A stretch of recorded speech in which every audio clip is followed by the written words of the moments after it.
آپ کافی سارے احباب ایسے بھی بیٹھے ہوئے ہیں کہ جنہوں نے قربانیاں کرنی ہیں، جو صاحب نصاب ہیں، تو کچھ ایسے مسائل ہیں، ہو سکتا ہے کہ ہم میں سے کافی سارے بندوں کو یہ مسائل پتہ نہ ہو، تو وہ ذرا توجہ سے آپ سماعت فرما لیں، کیونکہ سارے مسائل تو ہمیں یاد نہیں ہونے، بس یہ ہے کہ آپ نے سننا اس انداز سے ہے کہ آپ نے ہر مسئلہ سنتے جانا ہے اور دیکھتے جانا کہ آیا اس مسئلے میں ٹھیک ہوں تو اس سے آگے گزر جائیں، اور جس مسئلے میں دیکھیں کہ یہاں پر میری غلطی ہے تو اس مسئلے کو نوٹ کر کے اس کو آپ درست فرما لیں۔ قربانی جو ہے یہ اللہ کی طرف سے قربان کرنے کا حکم ہے، مطلب تقسیم کرنے کا حکم ہے، اور قربانی کن لوگوں پر واجب ہوتی ہے؟ صاحب نصاب کسے بولتے ہیں، اور وہ کون سے ایسے بندے ہیں جن پر قربانی لازم ہوتی ہے؟ تو اس کا نصاب یہ ہے کہ آج کے اس دور میں 52 تولے چاندی اس کی جو قیمت بنتی ہے آج کے دور میں، وہ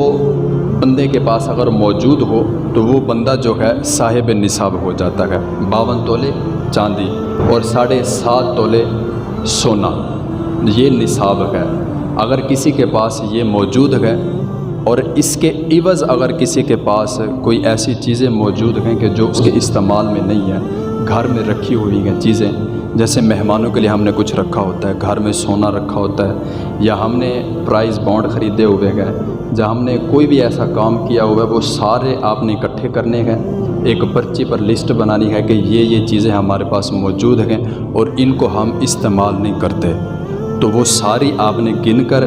ان کی لسٹ بنانی ہے۔ لسٹ بنانے کے بعد ان کی قیمت آپ نے دیکھنی ہے۔ 52 تولے چاندی کے اگر مقدار کو وہ پہنچ جاتی ہے تو اس بندے پر قربانی واجب ہوگی، اس کو قربانی کرنی پڑے گی۔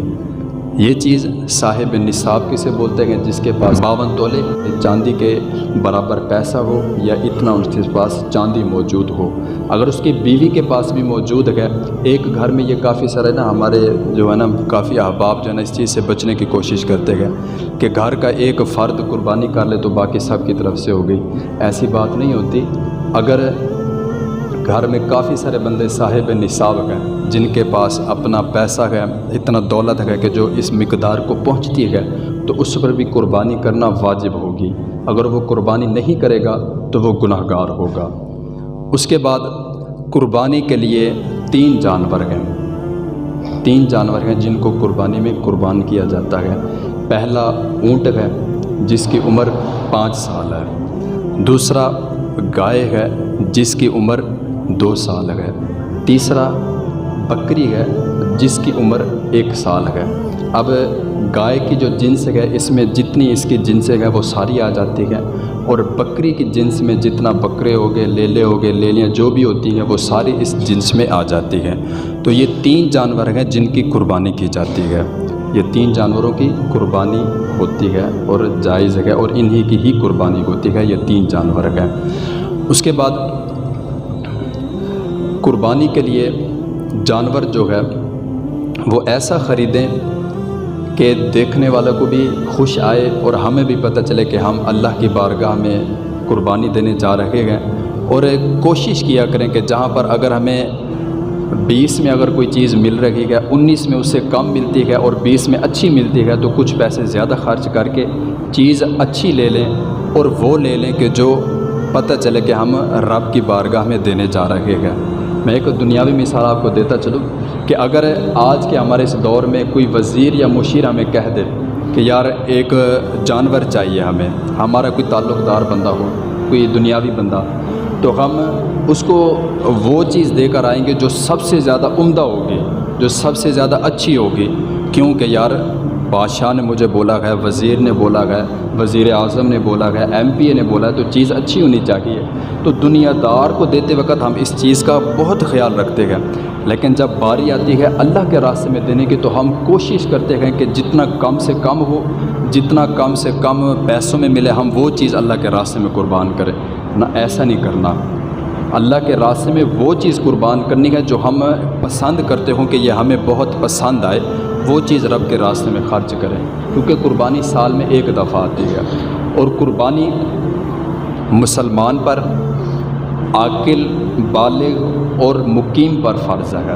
اگر کوئی بندہ مسافر ہو تو وہ قربانی نہیں کرے گا، کیونکہ مسافر پر قربانی نہیں ہوتی۔ یہ مسائل ہیں۔ ان کے بعد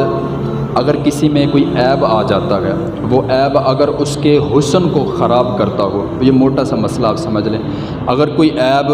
جانور کے حسن میں خرابی کرتا ہو تو اس جانور کو قربانی پر نہیں لگا سکتے آپ۔ اگر کوئی جانور آپ نے خوبصورت لیا ہے، بالکل صحیح سلامت آپ نے لیا، اور آپ جب اس کو قربان کرنے لگے، قربان کرنے کے وقت اس کو لٹاتے ہوئے اگر اس کو کوئی زخم آ گیا یا اس کو کوئی ایسا عیب ظاہر ہو گیا کہ جو اس کے حسن میں کمی کرتا ہے، تو اس کی قربانی ہو جائے گی، کیونکہ وہ قربان گاہ تک، وہ وہاں تک چل کے خود آیا ہے، اور لٹاتے وقت اس میں جو یہ عیب ظاہر ہوا تو اس کی قربانی ہو جائے گی۔ تو یہ چیز اپنے ذہن میں رکھنی ہے۔ آپ نے یہ موٹے موٹے مسئلے تھے جو میرے ذہن میں تھے، میں نے آپ کو بتا دیے گئے۔ اگر اس کے علاوہ کسی بھی بندے کو کوئی مسئلہ پیش ہو کہ اس کے کوئی جانور میں کوئی ایسا مسئلہ ہو جو اس کو سمجھ نہ رہا ہو، تو وہ اپنی مسجد کے علامہ صاحب سے رجوع کر سکتے ہیں اور ان سے مسئلہ بھی پوچھ سکتے ہیں۔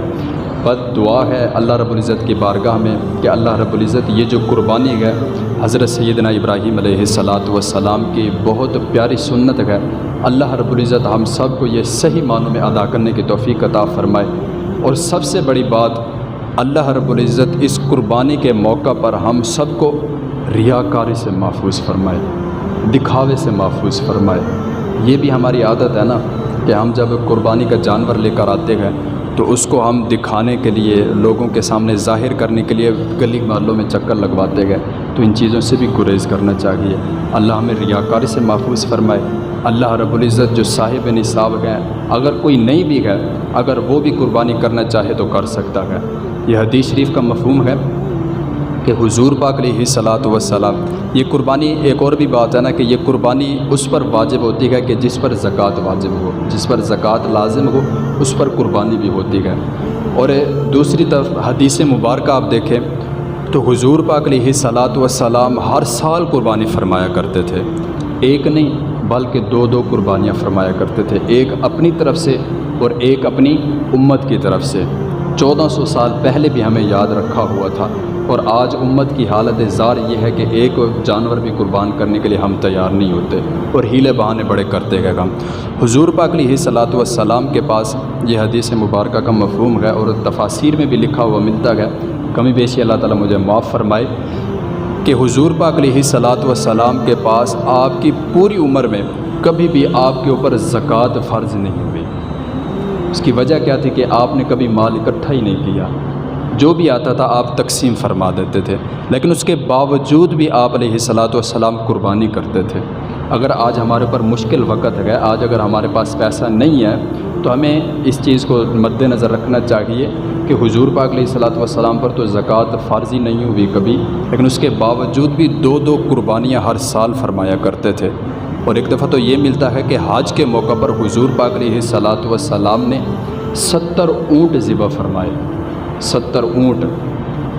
تو ذرا غور کریے گا اس چیز پر، جو صاحب نصاب ہیں، اگر گھر میں جتنا بھی بندے ہیں صاحب نصاب، وہ سارے اپنی اپنی طرف سے اپنے اپنے نام کا جانور ذبح کریں گے۔ اللہ رب العزت ہمیں ریاکاری سے محفوظ فرمائے، اور اللہ رب العزت ہماری یہ قربانی کرنا اپنی پاک بارگاہ میں مقبول و منظور فرمائے۔